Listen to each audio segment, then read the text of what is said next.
İtaliya çöyçüki yağış qoncaqның sərgüzəştləri. Burun bir qeri yağaççı ötken iken. Bir qış günü o bir tal yağaçdan joz puti yasamakçı boptu. O yağaçni yonumakçı bulup paltı bilen birini çapkan iken.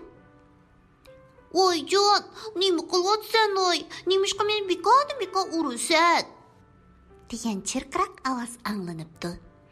Yog'ochchi qattiq qo'rqib ketgandan qo'ldagi yog'ochni bir chetga etib etibdi. Oy qeri, meni nemishqa otsan? Men sen nemi yomonlik qildim?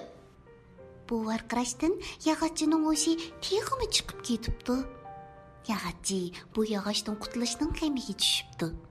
Dal shu chaqda uning Kaypito degan muzdo'z og'inisi kirib qapti. Tikanda yolg'iz yashayotgan Kaypito bir yog'och qo'nchoq yasab o'ziga hamroh qilib olg'isi bor ekan.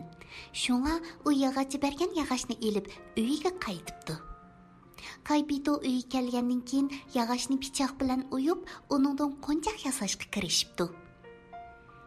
Onunga Pinokino deb ism qo'yay. Bu ism menga omad elib kelishi mumkin, deb o'ylabdi u. Taza tarashlayotganda tuyuqsiz chirqiroq bir ovoz anglanibdi.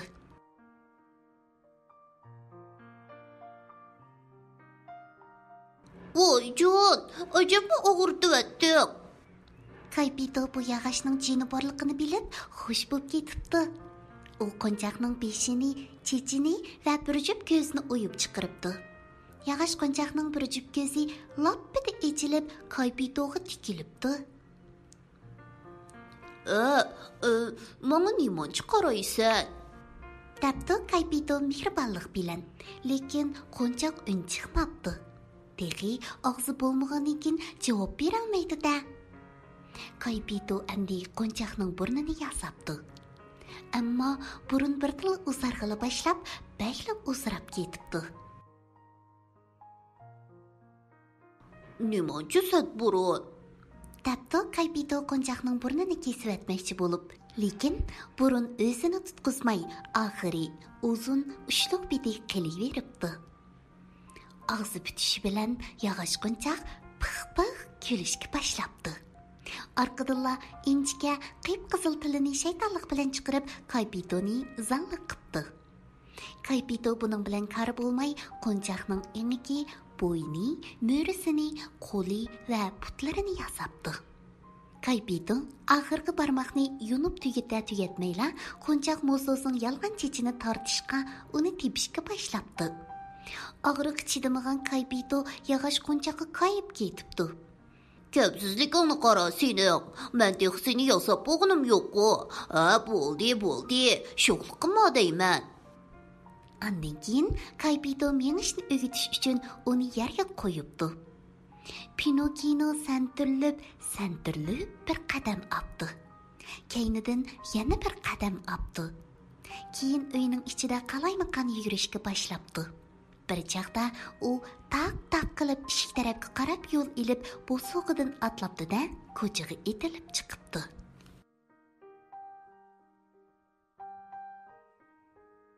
Uni tutib elinglar. Ey, qayt qinkayninga. Muzdo'z Kaypito to'lig'inicha uning kaynidan yuguribdi. O'tgan kashkalar yugurib ketayotgan Pinokinoni qo'llar bilan ko'rsatib kulishibdi. Tatqich eg'izda turgan shap burutliq bir saqchi Pinokinoni ko'rib, putlarini kang kerib to'sibdi. Pinokino putlarining arliqidan o'tib ketmoqchi bo'lganda, saqchi uning burnidan tutibdi. Kaypito ochiqida Pinokinoning qo'liqini so'smoqchi bo'ldi-yu, ammo ko'ngli unimabdi. Shundaqla Pinokinoga bir jup quloq yasab berishni unutib qolganligini esiga oldi. Uyga qaytib kelgandan keyin muzdo'z Pinokinoga gulli qog'ozdan bir qo'r kiyim, daraq qo'ziqida bir jup oyoq, yumshoq bulkida bir shilaba yasab beribdi. Yog'och qo'nchoq dadisiga erkalabdi, yana texi. Doda, endi men aqlliq, adablik bola bo'laman. Maktabda o'qiyman. Cho'ng bo'lganda seni obdan boqaman. Dabdi. Kaypito o'g'lining vafodorligidan qattiq ta'sirlanibdi. Ammo puli yo'q bo'lg'achqa uni maktabda o'qitishga amalsiz ekan. Pinokinoning ko'ngli yerim bo'lganligini ko'rib, Kaypito tuyuqsiz o'zining ko'ni sogno chapinini esiga oldi-da, talog'i mengibdi. Uzoq o'tmay bir kitobni ko'tarib qaytib keldi. Ammo chapini ko'rinmabdi. Kitobda yo'g'on harflar bilan yozilgan xatlar, qizqarliq rasmlar bor ekan. Bu sen maktab o'qiydigan elibba, debdi Kaypito. Bu chaqda sirtda qattiq qar yig'iyotgan ekan. Dodo chopining qini, deb so'rabdi Pinokino hayron bo'lib. Chopinimmi? Chopinimni setavatdim. Men mushundoqmi yuraveraman. Sen yaxshi o'qisang bo'ldi. Pinokino dadasining qo'liga burnini surkab turib, men cho'ng bo'lgunimda sizga bir emas, ming chopon ilib beraman, debdi. Atiyanda qar to'xtabdi. Pinokino ilib basni somkasiga silib, xushal-xoram maktabga qarab yo'l oldi. Onun qalbi nurg'un go'zal orzularga to'libdi. Pinokino maktabga yaqinlashganda, yiqilib bir joydan sho'x muzika ovozi anglanishga boshlabdi. Pinokino muzika ovozi kelgan tarafga bir maydonga kelib, kishilarning bir cho'ng chadirining oldiga o'lishib olganligini ko'ribdi. U bir o'g'il boladan bu yerda nemish bo'layotganligini so'rabdi. O'g'il bola uningga buning yog'och qo'nchoq serik o'mik ekanligini, $4 puli bo'lsa, chedirga kirib serik ko'rgili bo'lganligini aytibdi. Pinokino ilib pasni $4 ga setib etib, aldirab bilet oldi-da, serik ko'rgili chedirga kiribdi. U maktabga borganligini butunlay unutib ketibdi. Pinokino amdila chedirga kirib, birinchi ratga berib o'ltiribdi. O'yin qo'yayotgan yog'och qo'nchoqlar uni tunib qopdi-da, sahnaning oldiga kelib to'g'lashibdi. Pinokino kapti, bizning Pinokino kapti. Bu yo'qchiq Pinokino, bizning yonimizgacha. Qarindoshimizni qizg'in qarshi olaylik. Pinokino o'rnidan turibdi-da, birli sakrab sahnaga chiqibdi. Qo'nchoqlar uni arsiga ilishib, quchoqlashga, sevishga, chimdashga boshlabdi. Sahna va zalning ichi qalaymi-qalashib ketibdi. Bu varang-chirongni anglab, sahna orqasidan tari so'rin bir odam chiqib keldi. Uning taralmagan saqili yerga so'rilib qolgan ekan. Chiroyidan yovuzlik chiqib turadi ekan. Qonga to'lgan do'p-to'kilak ko'zlari bayli qo'rqinchli ekan. Onun qo'lida 7 tasmali qamchi bor ekan. Bu odam yog'och qo'nchoq teatrining xo'jayini Giovanni ekan. O'yinimga qo'shilib qolgansanmi? deb qarqirabdi. U va Pinokinoni tutib olib, ambarga apkirib, muqqa esib qo'yibdi. Kechda Giovanni tamoq etmoqchi bo'lib qarasa, o'tin bayli az turg'idek. Menga avu birkaç Pinokinoni apkirib beringlar, deb vaqirabdi u qo'nchoqlarga. U quruq yog'ochdan yasalgan, uni o'choqqa tashlasam, tamoqim birdamda pishidi. Qo'nchoqlar xo'jayining Pinokinoga rahim qilishini tilabdi. Ammo u zotli unamabdi. Ular ambarga kirib, Pinokinoni mixtini ilib, oshxonaga ilib kirishga majbur bo'ldi. Bichari Pinokino yig'lab turib, Giovanniga yalvoribdi. Uyda bichora dadam ochliqdan o'lib qolg'iliyotidu. Qiyrogan chig'ida men birdan-bir tayanch deb. Rahim qiling, meni qo'yib eting. Nemishqikin Giovannining ko'ngli yumshab qopdi. U Pinokinoni emas, boshqa qo'nchoqni o'choqqa solmoqchi bo'ldi. Bu chaqda Pinokino texim yig'lab ketibdi. Bo'ldi, meni ko'ydiring. Boshqalarning men uchun o'lib ketishini xohlamayman. Giovanni Pinokinoning batirligi va aqko'ngiligidan ta'sirlanib, buningdan keyin yog'och qo'nchoqlarni qalamaydiganligini aytibdi. Pinokino o'z kechirmishlarini so'zlab beribdi. Giovanni qirim ustozning bak bechorligini his qilibdi. Hamyenidan 5 tillarni chiqarib Pinokinoga beribdi va uyinga qaytib berib, bularni dadangga bergin debdi. Pinokino Giovanniga rahmat aytibdi. Andan 5 tillarni mahkam siqimdab Qaypi dadamga yangi chopon ap beraman. Deb g'ingshib naqshi aytganicha uyga qarab yo'l opdi. Yerim yo'lda onunga bir yakchashma mushuk bilan 3 putliq tulki uchrabdi. Pinokino ularning yenda o'tib ketmoqchi bo'ldi. Ammo to'kur tulki uning oldini to'sabdi va muloyimlik bilan "Ohoy, Pinokino bu, muncha aldirab nega mangding?" deb so'rabdi. "Uyga Qaypi dadamning qishig'i" debdi Pinokino va qo'ldagi talalarni ko'rsatibdi. "Amdicha u ochqanmaydi. Uning yangi chopinimi bor bo'ldi texi. Yana ilib olaman, maktabda o'qiyman." Xushalligini bosolmagan Pinokino ularga 5 tillarning hikoyasini so'zlab beribdi. Pulga ko'zi tushishi bilan tulki ixtiyorsiz qo'l so'zibdi. Mushuk qarog'i ko'zini yo'g'an echibdi. Uning ko'zlari xuddi 2 tal yeshil chiroqdek yalt qilib qoldi. Ammo Pinokino bularni sezmabdi.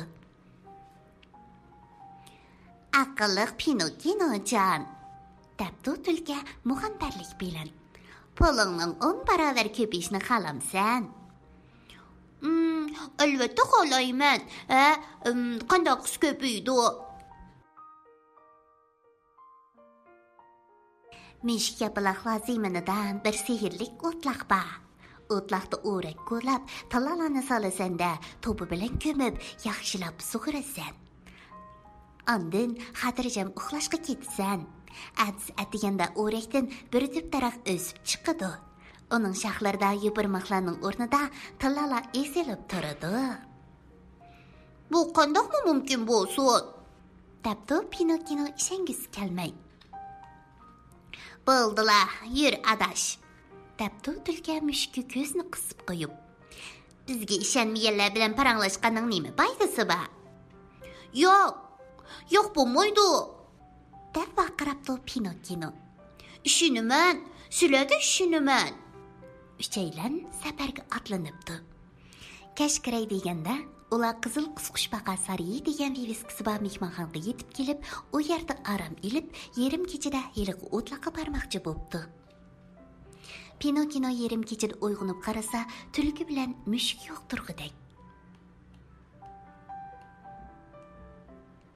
"Hamrohlaringiz sizni o'rmon tarafga oboradigan yo'l bilan chapsaroq kelsin deyishdi", debdi saroy xo'jayini. U bir tilla bilan uchaylarning hisobini uzib, o'z yolg'iz yo'lga chiqibdi. Bu ay yangidan chiqayotgan chaq ekan. Pinokino qadamini tezlatibdi. Tuyuqsiz orqasidan bir kimning yugurib kelayotgan shapsin anglanibdi. Pinokino orqaga qarasa, uni ikki nima qo'g'lab kelayotgandek. Ular boshlariga qop kiyishib olgan, ko'rish uchun qopning oldini teshib olishgan ekan. Pinokino to'ttillarni tilining ostiga silib olibdi-da, qop-qorong'u o'rmonga qarab, to'shqandek chepibdi. Lekin u o'rmonga yaqinlashganda qaroqchilar uni tutib olibdi. "Jon kerak bo'lsa, darhol pulni chiqar", deb tovlashibdi ular Pinokinoni yoqasidan tutib silkishtirib. Pinokino og'zini ching yumib, indamay turib olibdi. Ikki qaroqchi qattiq ochiqlanib, Pinokinoni arg'amchi bilan bir do'p daraxiga esib qo'yibdi. Ammo Pinokino yanada indamabdi.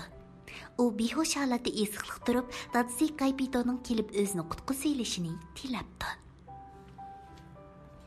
Niqobliq ikki qaroqchi boshqa odam emas, heliqi tulki bilan mushuk ekan. Ular Pinokinoning og'zidan tilalarning tushini saqlab berib, qo'rsaqlar echib ketibdi. Shuning bilan ular qo'rsqining qimini qilg'ili ketibdi. Mush atrofda yashaydigan bir pari bu yerda yuz bergan ishlarning hammasini ko'rib turibdi. Parining Pinokinoga ichi og'rib qoldi. U ishqidim chavoq chalgan ekan, shu hamon bir burkut kelib bir it paydo bo'ldi. Pari burkutni Pinokinoning bo'ynidagi arg'amchi tugunni yeyishga, itni bo'lsa, uni chaniga selib elib kelishga buyuribdi. Ancha o'tmay, orali jini qolgan Pinokino it so'rgan chaniga selinib, Parizodning qasriga elib kelinib, issiq ham azodiy karavotga yotqizib qo'yilibdi. Pari Pinokinoni ko'rsatish uchun shu joydagi eng tanliq ikki doktor qog'i bilan mushuk yapaloqni chaqirtibdi.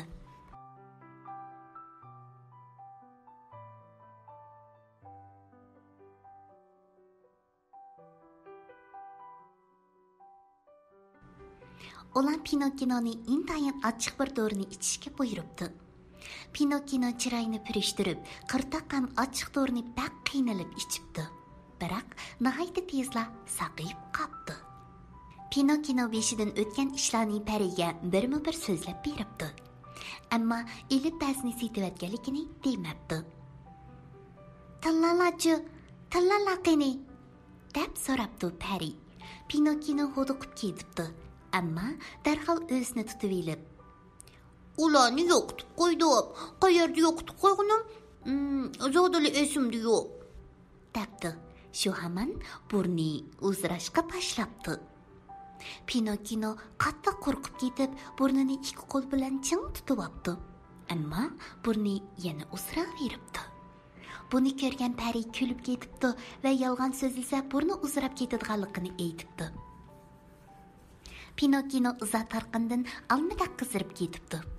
U yanchiqidan 4 tillani chiqarib pariga ko'rsatibdi hamda burnini qanday qilib asli keltirishini bilolmay un selib yig'lashga boshlabdi. Pari chavoqchilib bir muncha temir tumshuqlarni chaqirib, ularni Pinokkinoning burnining asli holatiga keltirishga buyuribdi. Temir tumshuqlar cho'qilab yurib, Pinokkinoning burnini asliga keltirib qo'yibdi. Pari uningga yolg'on aytmasligi kerakligini, bo'lmasa burni yana uzrab ketadiganligini chekilabdi. Andin uni tillalarni ilib uyga qaytishga buyuribdi. Pinokkino Pari bilan xo'shlashib uyga qaytibdi. Lekin yarim yo'lga borganda yana yilqi qarg'u mushuk bilan to'g'ri tulkiga yo'liqib qoldi. Ular hech ish bo'lmaganda qiyofatda salomlashgandan keyin tulka: "Gapingda turmaydi ekansan, Pinokkinojon. Bizni shuncha saqlatganing nimasi?" debdi ranjigan qiyofatga kirib olib. Pinokkino keyingi voqealarni ularga so'zlab beribdi. "Andichi, qanday qilasan? Hilqiyaga boramsan?" Pinokkino tilla terishga yana qiziqib qoldi. Tulki bilan mushuk uni bir o'tloqqa boshlab ketdi. Pinokkino ular ikkisini ketkizib, o'rak qo'labdi va 4 tillani silib ko'mibdi. Andin bir o'chum suvni ustiga sepib qo'yibdi. Atsi Pinokkino tong saharda turib, u yerga borgan ekan, tilla mevlaydigan daraxt u yoqda tursin, bir tol shoxmi ko'rinmabdi. U aldirab o'rakni ochgan ekan, tillalarmi ko'rinmabdi. Qattiq alamda qolgan Pinokkino salpaygan holda uyga qarab mengibdi.